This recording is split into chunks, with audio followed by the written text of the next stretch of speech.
What's up, guys? Brad Thomas here with goldboys.com, and we're going to continue firing at the NCAA men's basketball tournament. Final four action, baby. But before I get into any bets, any picks, or pat myself on the back for how hot and scorching I've been, I want to thank our sponsor, Sleeper Picks. Remember, use promo code GOLDBOYS on your first deposit to get up to $100. All the links and descriptions on how to join everything will be in the description. So let's get into things right now. First and foremost, we've been absolutely going berserk.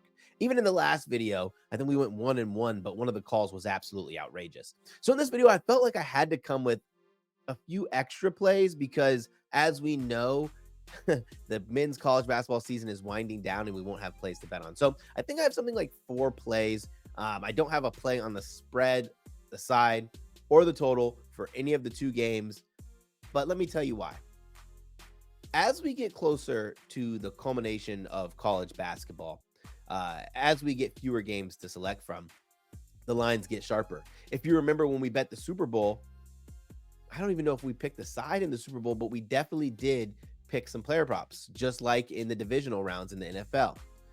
Because as you get closer to the culmination of the sports, the books tighten up. And I don't want to get caught holding a bet slip on a line that might be decided by half a point. So I'm going to stick with player props. Let's go to the first game, North Carolina State versus Purdue. First of all, congratulations to the Wolfpack. How incredible that North Carolina State and UConn can both have a a national championship in men's and women's of NC State versus UConn. Something that hasn't happened in what, forever? I don't think it's ever happened. But let's talk about this game right here. I wanted to go the route of rebounding and primarily with Zach Edey. Sure, you could bet Zach Edey points, but after his monster performance in the last game, you know his point totals inflated. And one thing to say about this North Carolina State team, they're going to slow the pace of the game down. They're going to play elite defense. But how does that correlate to betting on Zach Edey and making money? I think that taking his over 13.5 rebounds as a straight play is totally fine. I took it a step lower and took over 13 rebounds, at least 13 rebounds, and parlayed it with Purdue money line for minus 121 odds. Zach Edey's averaging about 12.5 rebounds per game, right? But I like the defensive battles for Zach Edey even more. North Carolina State is going to run or blitz the three-point shooters when they pass the ball out, which means it's going to be pressure in the face of the guys on the perimeter, allowing those long rebounds. Who's better to get a long rebound than the guy with a freaking 7'8" wingspan, right? Zach Edey. How many times have you seen Zach Edey this postseason just collect the offensive boards that are long rebounds, right? He's also collecting his offensive rebounds from his own miss. And this is no knock on DJ Burns. I think the dude's a phenomenal player, but in terms of rebounding radius, I would give the edge to Zach Edey, giving him those opportunities. As long as he stays out of foul trouble, I think this bet's I'm pretty confident in it. It's a 1-unit bet for me. Let's talk about another bet. Let's go to the last 3 bets are going to come from the same game. As you can tell, I'm an Alabama guy. Before I get into the bets, I want to say that winning last week's game against Clemson was the biggest moment in my Alabama basketball life. When we were watching Alabama basketball growing up, we didn't root for the Crimson Tide really because they didn't make the tournament, right? Like, making the tournament was step 1. Then they get eliminated in the first or second round, and then we're like, okay, we got to pick a new team to root for. Now we have a legitimate national championship contender who's made it to the Final Four for the first time in program history. So if Alabama goes and gets blown out by UConn, I'm not going to be upset. I want it to be close, and I want Alabama to upset UConn, but I understand UConn's the best team in the country and probably will win the national championship. With that said, can Alabama beat UConn? Yes. Why?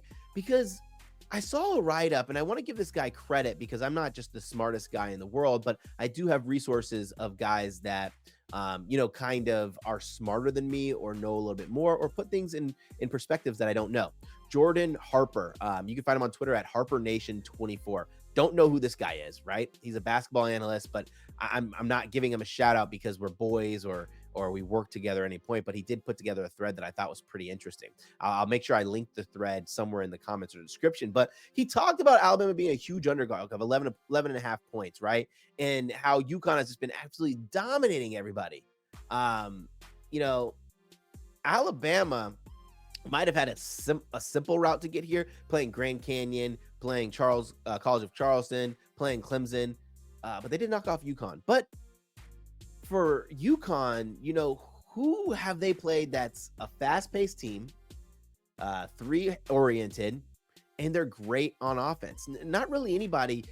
Maybe one or two teams in the Big East, right? Like Creighton, St. John's, Xavier, I think. But you got to think about St. John's and Xavier. Their KenPom rankings aren't that high. I'm just summarizing basically what he's saying, that this is going to be the first stylistic difference of a team that UConn has played all season. And I think it's going to give UConn troubles in aspects that will benefit our bets. I've said a lot of words, but I want to make sure they make sense, right? So UConn has two really big men. Mobile, who cares? Alabama, they use their big men in a different way, right? Like Alabama's big men are like athletic, agile kind of big men, but they live and die by the three. And I hate saying that. I kind of want to take that back. I retract. They don't live and die by the three. They live and die by the highest quality shot they possibly can get, which means they takes a lot of threes. I guess that's a fancy way to say it. Nate Oates, the analytic master. But one thing I think that's going to happen with Alabama on offense is they're not going to be able to drive and have success in the paint against these two big monsters of UConn. So what's that going to do? I think that's going to allow Alabama to know what they're going to do, get the paint touch, and instantly kick it out. There's a guy on this Alabama team who's shooting like freaking lights out, and that's Rylan Griffin. I'm backing Rylan Griffin at least 2 threes for 2 units at minus 159. I know it's juicy, and I know you guys don't like juice challenge. You could parlay it with UConn money line if you want plus odds, but I don't want to be rooting for UConn in any facet to win the game, so I just left it at that. I mean, $200 pays out 126 profit. That's good enough for me. Rylan Griffin has hit this number in 3 out of the 2 games. I mean, 3 out of 4 games they've played so far this postseason. In one game he had 5 threes. The other one he had 3. The other one he had 2. Rylan Griffin's taking upwards of 6.5 threes per game. And with the inability to effectively score inside the paint, I think Rylan Griffin might be taking up 8 shots. You could parlay him. You could ladder him all the way up to 5. I think I put a little small bit of change on 5 plus threes, just in case he goes berserk like he did against UNC. Let's talk about another bet that I really like. And this is a bet that you think back to when Alabama played Clemson the first time, right? We know PJ Hall dominated Alabama. And Nate Oates said too many times when they played PJ Hall, they tried to front him too often. He got in behind, they scored, right? The big men from UConn are better than PJ Hall or bigger than PJ Hall. And I don't know if that's accurate in terms of measurements, but I just feel like they play bigger.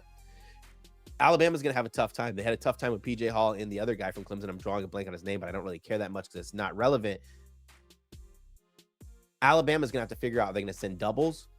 Are they going to, I don't even know the correct phrasing for it. Are they going to put one man up front in the front and then a guy in the back and try to kind of seal off the post entry? Both of those things that happened allows the opportunity for guys to get open looks on the perimeter. I'm going with Cam Spencer, at least 3+ field goals at plus 124. I was surprised. I was shocked to see this number here. Like, we have to remember back when UConn played against faster-paced teams earlier in the season who weren't as good as them, didn't have as big men. Now, Alabama has big men, but they don't have big men, like these 7'2" giants, right? Cam Spencer was getting like 7 or 8 3-point looks a game. However, when they got deeper into the tournament, teams were kind of matching up a little bit better, or they were blowing teams out. He didn't need to be in the game as long or shoot as much, or they were just getting whatever they want in the paint. And the number he didn't start hitting this. So I think that this is a good buy low spot at a plus price. Again, that's Cam Spencer 3+ threes. The last bet that I'm going to give you before I let you guys go, but before I do, I want to make you guys smash the like button, hit the subscribe button, ring the bell. It notifies you when we get a new video out to you or we go live during one of our broadcasts. Do all that for me as a way to say thank you or good job, pal, pat on the back, whatever. The last bet, Donovan Clingan over 9.5 rebounds. Yeah. Dude only averages 7.5 rebounds per game. I know, but I don't care about that. Alabama has had trouble defensive rebounding to bigs this whole tournament. That might be their only issue I see that's going to bother them. And Clingan's big. Clingan's a great rebounder. That is all. That is the only reason I'm taking that bet, is because Alabama struggles against bigs on the offensive glass. So let's say he gets 4 offensive rebounds. The dude only needs 6 defensive rebounds to cash. And I think that can absolutely happen. You can play him double if you want, but at minus 121 odds for half a unit, I thought it was totally worth it. So if I don't want to let you guys go before I give you my Final Four predictions, my national championship predictions.